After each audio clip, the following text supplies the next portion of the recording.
ભાજપના વરિષ્ઠ નેતા ગોરધન ઝડપિયાની પ્રતિક્રિયા સામે આવી। ધાર્મિક ફતવા લોકશાહી માટે નુકસાનકારક। ગોરધન ઝડપિયાનો પ્રહાર, ફતવાના આધારે મતદાન એ લોકશાહીનું અપમાન છે તેવું પણ કહ્યું। મતદાન કરવા માટે ફતવા બહાર પાડવા તે ગંભીર ચિંતાનો વિષય છે। હિન્દુ ધર્મના ગુરુઓ ક્યારેય આવા રાજકીય ફતવા બહાર પાડતા નથી। બુલડોઝર અનૈતિક કામ કરનારા પર ફરે છે, કોઈ ધર્મ પર નહીં। ધર્મના આધારે મતદાન કરવા માટે નાગરિકોને ન દોરવા ઝડપિયાની अपील। आकरी गर्मी में मतदान करवा निकळेला जागृत मतदारों वंदन कर्या। दरेक चूंटणी वखते आ प्रकारे फतवा बहार पड़े ते योग्य नथी। खास करीने हूँ तो गुजरातनी जनतानी स्थानिक स्वराज्यनी आ चूंटणी छे अने जे प्रकारनी मानसिकता कांग्रेस के बाकीना पार्टीओ फतवाओ जाहिर करे छे, લોકશાહીના સાચા અર્થમાં બાકીના લોકોએ પણ વિચારવું પડે।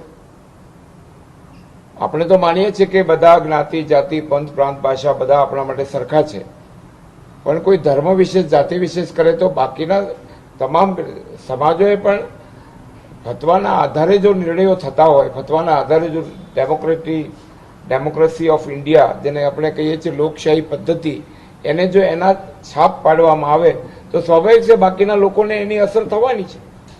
અને એ હવે 2 કલાક જ્યારે બાકી છે, 2-4 કલાક, ત્યારે અમે તો એટલી અપીલ કરીએ છીએ કે આવી ગરમીમાં બધા લોકો જે મતદાન કરી રહ્યા છો એને બધાને તો પ્રણામ જ છે, એને વંદન જ છે, પણ આવા બધા ફતવાઓ જો બહાર પડે તો બાકી બોધપાઠ લેવાનો બધા વર્ગોએ, બધા સમાજોએ બોધપાઠ લેવો પડે કે આના આધારે નિર્ણય જો થતા હોય તો એ લોકશાહી માટે પણ સારું નથી અને આવનારા દિવસો માટે ગુજરાતને પણ માટે સારું નથી। એટલે મારી તો તમામ વર્ગ સમાજ બાકીના લોકોને પણ અપીલ છે કે આમાં ક્યાંય દોરવાવું નહીં જોઈએ અને એના આધારે નિર્ણય થાય તો સ્વાભાવિકપણે